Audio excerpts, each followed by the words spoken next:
this run are Memory Lucid. I changed the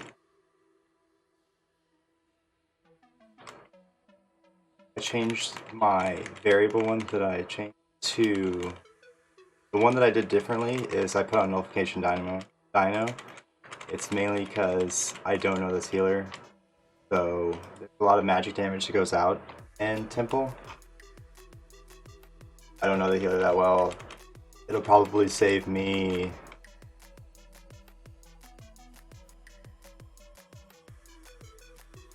easily over 1 million. Maybe over 2 million damage in the dungeon. We'll see at the end. You could also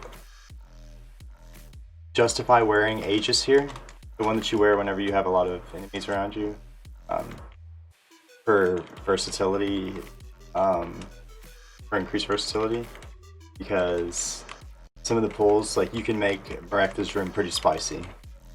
Like, I'll make it spicy just to see what we can do. We got a DK, right? That's why, like, you do 2 big pulls in there, you have an extra 800 versatility or whatever. That's a decent amount. That's some defensive. That's some lean on me when you're not strong.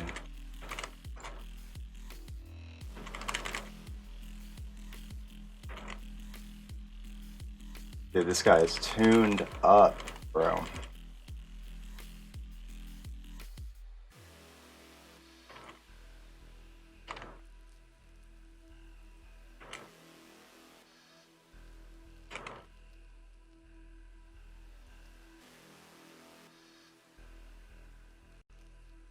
Okay.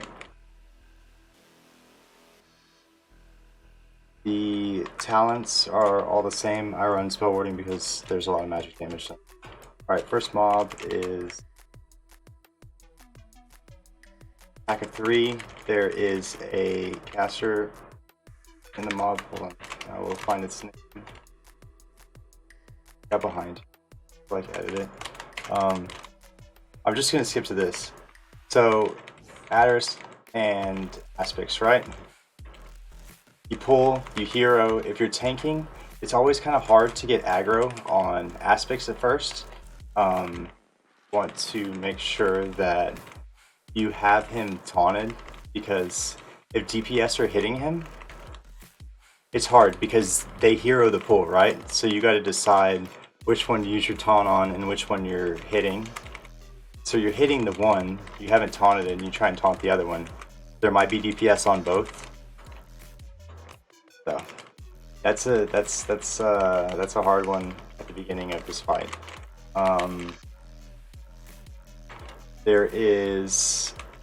So we get Adderus first, right? Aspects does a couple of different things. It does Jolt, which is a cast that can be interrupted. He does Conduction, which is a circle that he puts around one player. He chooses them. Like, I could spell word that guy technically there. Don't overlap.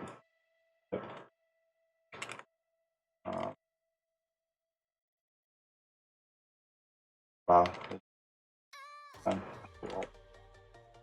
It's brute forced it. Okay, on a higher tyrannical key, you can't do that. I'm gonna go over like the lightning shield thing. So lightning shield is on whatever mob is glowing. So the one in the beginning, they tether. They do this. They tether and they transfer the lightning shield, right? Whenever you see the tether go up, if you really don't want to take any damage, like you want to stop dying lightning shield, whenever the tether comes up, you can see the tether between the two things. It just hit the escape key. Stop doing damage. Switch target, and whenever the other one stops glowing, hit it. That's all you gotta do. The lightning shield transfers, they also do Cyclone Strike, is a frontal cone that comes out of the one that you pull. It is, oh, I said from opponent, so out of the one you pull, he does Cyclone Strike. He casts it twice, and then the other one that's throwing out the jolts and conduction will do a move called Static Shock. Static Shock happens whenever the tether's about to activate, whenever the transition's going from adders to aspects, right? Static Shock will happen. Now, Cyclone Strike and Static Shock on the first round are a different timing than they're on a different timing than whenever it goes the second time around, because the second time around usually it's Cyclone Strike, Static Shock, and Transfer. This one is Cyclone Strike, Static Shock, and Transfer all at the same time. So whenever you get back to the first time around, the second time around overlaps. So you want to save defensives and stuff like that for the second the second phase. Like, you have to go back to the one that you hit whenever you pull, the one you hit after, if you have to go through the full cycle.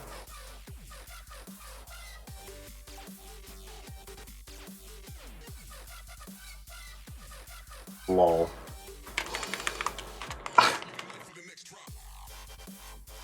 So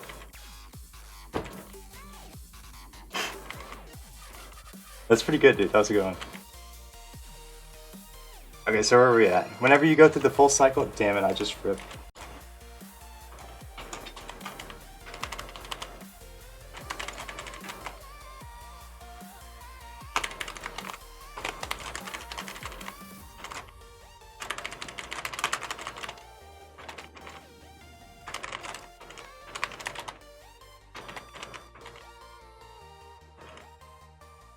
Gonna have to do Temple over again, dude. I'll continue talking about it right after this. Come on, heal me, dude. Heal me.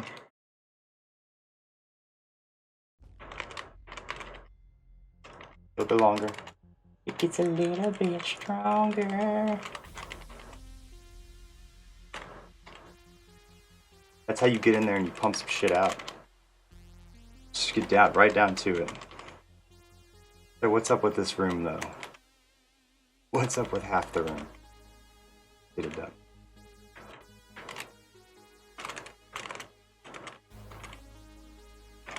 Should pulled it all. We wouldn't have lived. It was shown. It was proven. Okay, to finish off, save your defensives for the second time around. Don't hit the glowing guy, and whenever tether starts happening between the two things, stop DPSing it. You live. GG, go home happy. Alright, and you go down the path. The guy, the Crawler Strider, okay, this is important about the Crawler Strider. He does electric shield. Puts up a shield that reflects nature damage, I believe, back to the doer. So like if you're doing nature damage to him, it was juicy. If you're doing nature damage to target, you're getting it reflected back on you, you could kill yourself, right? If that goes off, it needs to be purged. It also does Noxious Breath, which is its first cast, usually, and then the second cast either consists of either the Cleave, which is, you can tell it's going to cleave because it doesn't do, it delays. There's times between the two? Hold on. Make sure nobody dies here.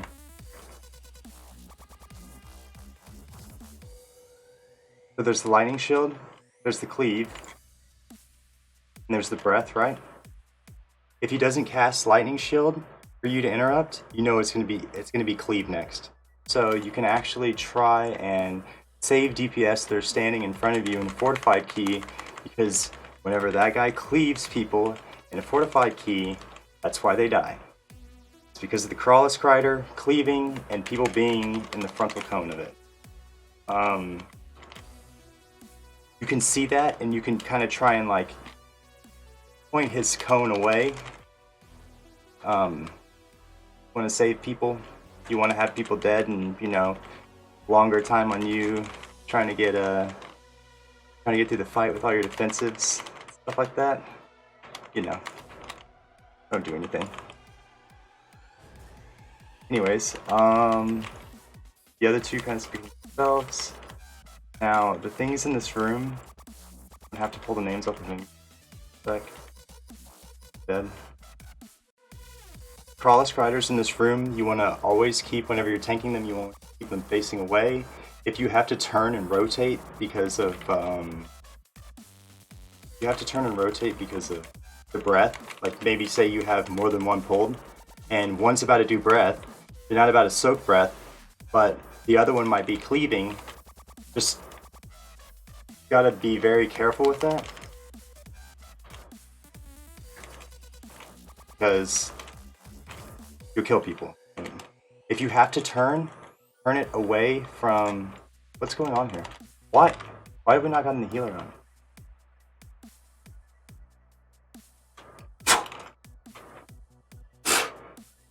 From deep corner?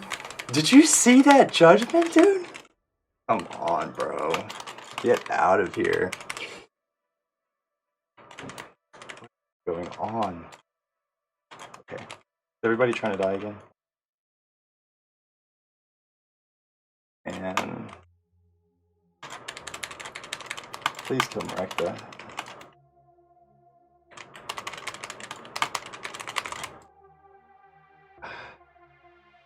Okay, anyways.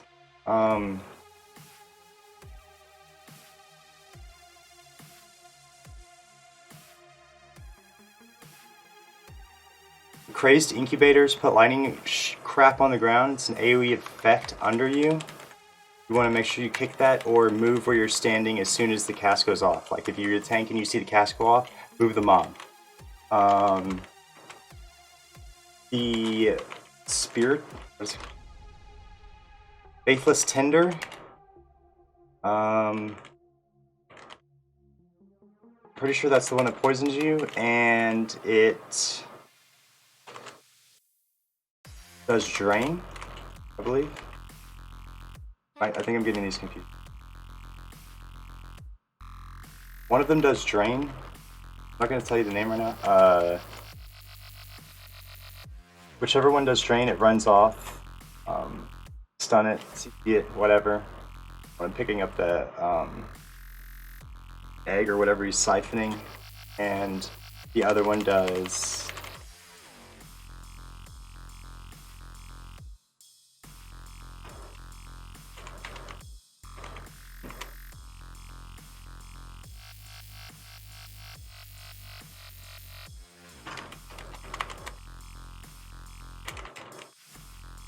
the rogue. Damn it, rogue.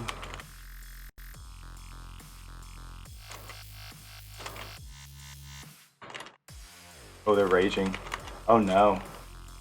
Hello. Oh no. Do I die here? No, I don't. I don't die here. Oh, there's the bubble. GG.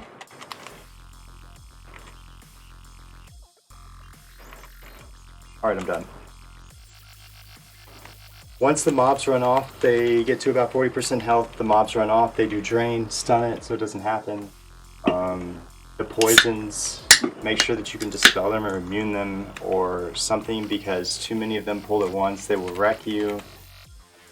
Keep the Crawler Scriders facing away. If you need to move the Crawler Scrider, always move to the outside that's not facing everybody. So say if everybody's over here, you're going to swing it this way so that somebody doesn't catch an accidental cleave.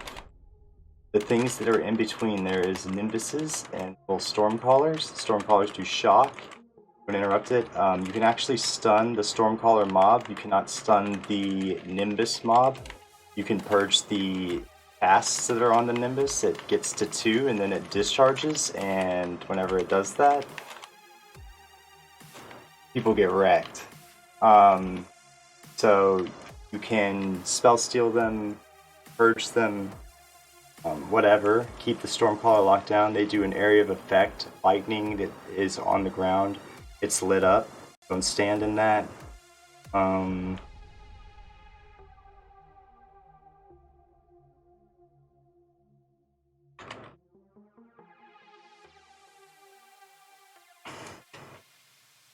Just needed to make sure. Hello.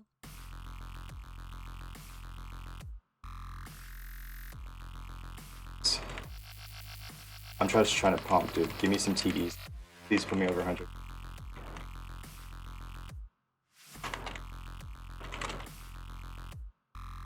So the rogue's gonna drop his stacks because I gave him spell warding. That's another reason why to take that talent for this dungeon. You can offer that to these people. Like, if say you need to continue soaking through Pally, you can give them spell warding, and it doesn't matter if they're taking constant damage from the totem, the stack will fall off. The length of spell warding is long enough for the stack to fall off. It covers it, right? You can give them that, you can give them a stack. Boss is really hard on playing with corruption like this. Good. Disregard that. Don't do what I'm doing. Or do. Thinking this boss, you don't want to move him around. You definitely cannot bubble taunt this boss. This is one of the bosses in the game that whenever you bubble taunt, stuff goes wrong. There's certain mobs and bosses that bubble taunt them. It doesn't work like you think it's going to. Another example would be whenever the Sand Queen Toldagor, the first boss, is underground. If you bubble taunt while it's underground, even if you're right on top of it, you will not have aggro when it comes back out of the ground. Turn and kill your healer. Whenever King's Rest, that forgot to do the totem.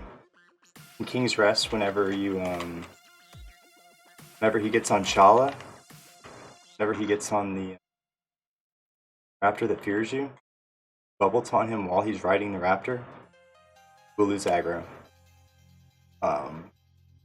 This is another one. Bubble taunt, he will lose aggro, and he'll run off, and he'll probably soak a bunch of stacks, and you will wipe because he consumes charge.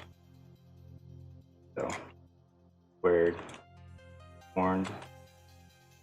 It's another reason why Spell Ward is so fantastic. Let's see what else. We went over the Nimbuses. Shit. Dude.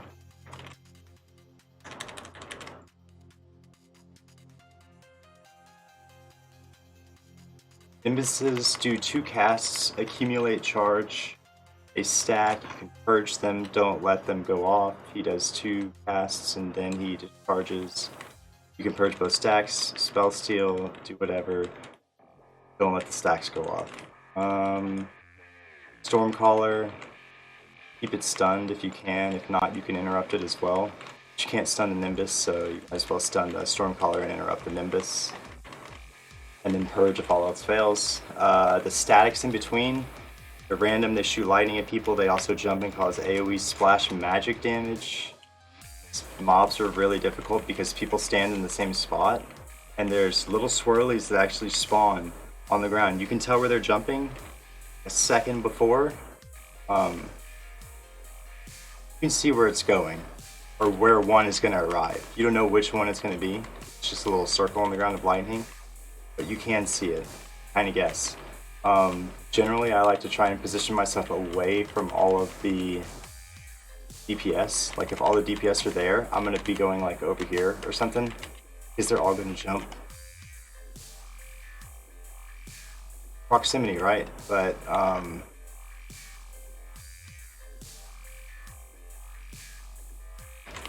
just want to kind of try and bait the statics away.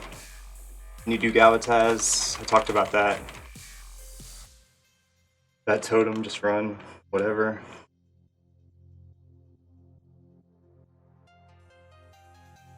Whenever it's the fear guy, stand there and kill all the ads and then run. That way they're not eating everybody. I believe the fear guy spawns here.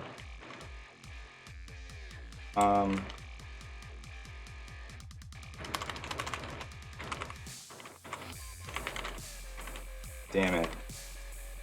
Screw you, DK. Oh my god, get out of here.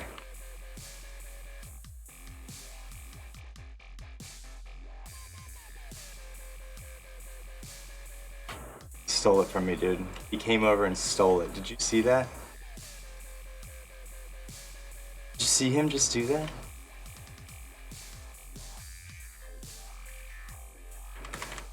Took my pad.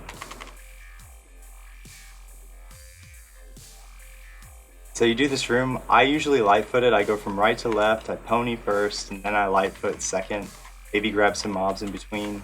I go from right to left, and I clear the mobs that are up at the front by where the people have to go drop the orbs, because just more clutter there is more room for error, more room for somebody intercepting the ball, and then, you know what I'm saying?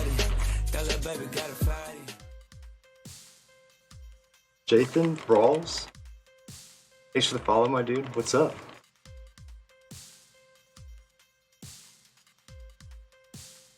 What's good? How are you tonight?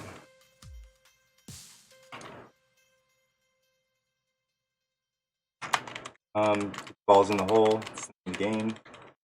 We're trying to get in the hole. What you do, you go on this totem, ask your DPS not to pad, and you can run down here, and this is actually a trick you can do.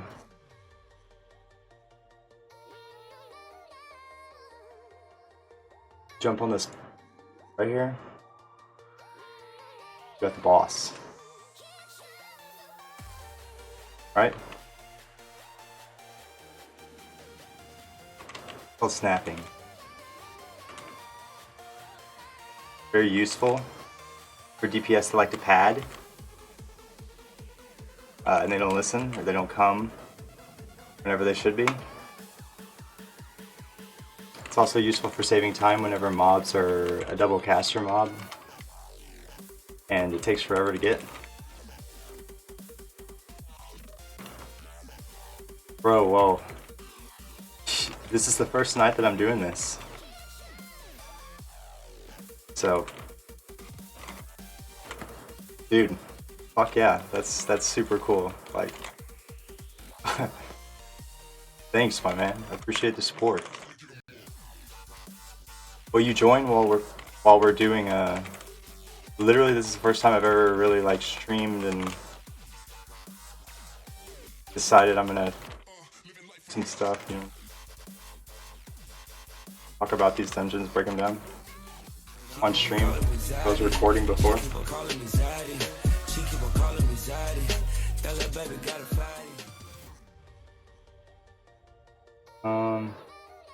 We did that, we snapped the mob. These things, you never want to pull more than 2 of these because just oak. Dude, thanks so much for the raid. Just okay, sorry. Sorry. I'm sure everybody does that, I'm sorry, dude. Thanks so much for the raid. Appreciate you. These mobs you never want to pull. Hazmat.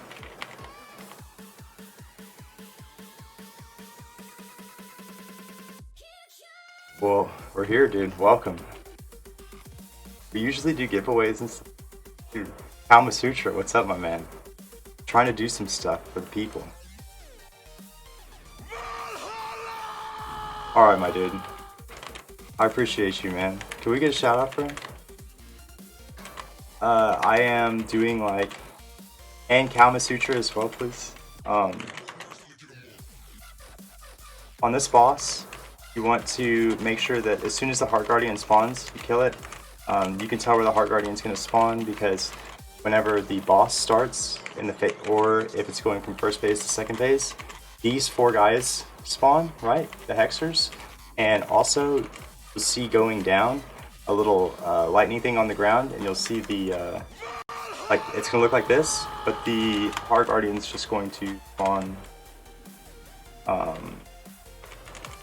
where the lightning hits, basically, right? So you can tell where he's going to go. So if your healer's standing right by him, start walking over there, because you don't want your healer to take a stack of heart attack, because they'll probably die.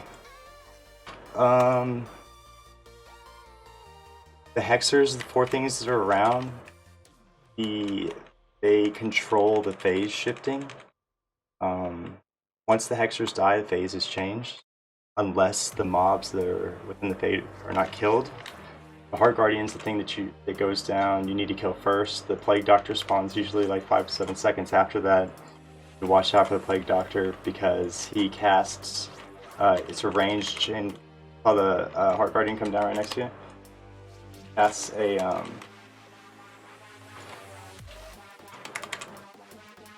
chain lightning. We need to come on.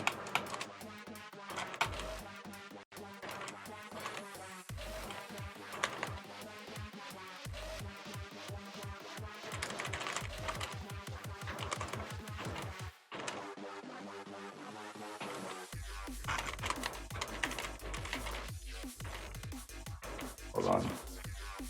I forgot about this, dude. This is the worst part about Temple. Oh my gosh.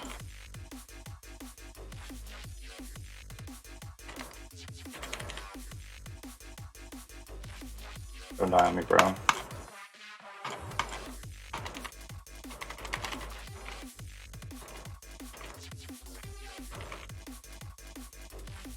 Go, go, go, go, go.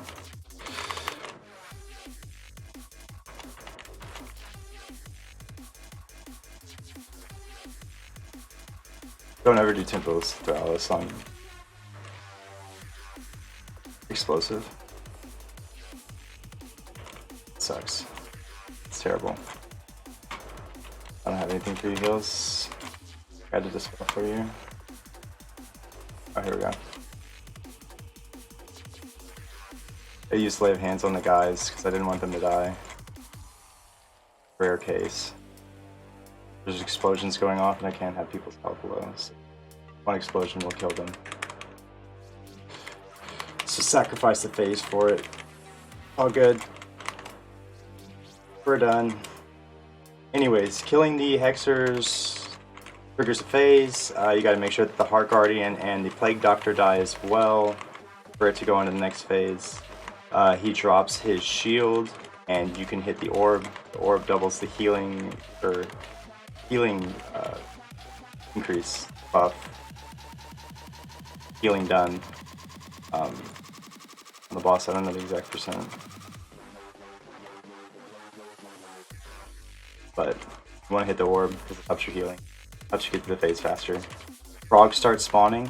The only difference between the first phase and the second phase is the frogs continue all the way through, and there's something that you need to avidly watch, making sure that, like me as a paladin, I can dispel the healer if they get it.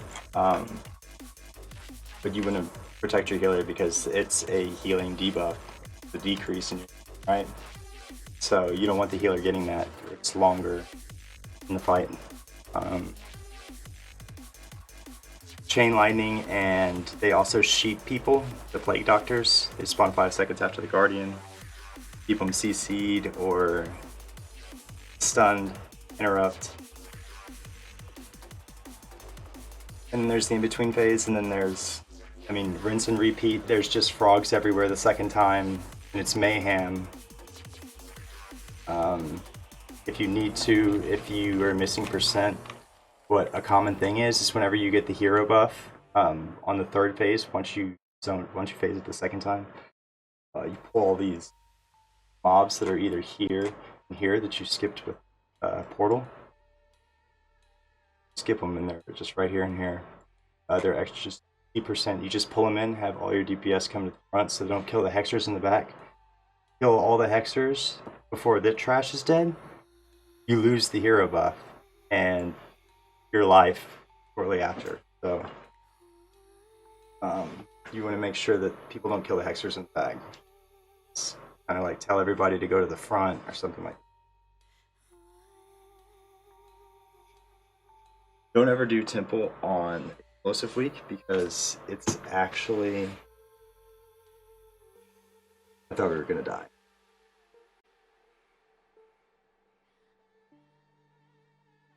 But it's done. What's the next one?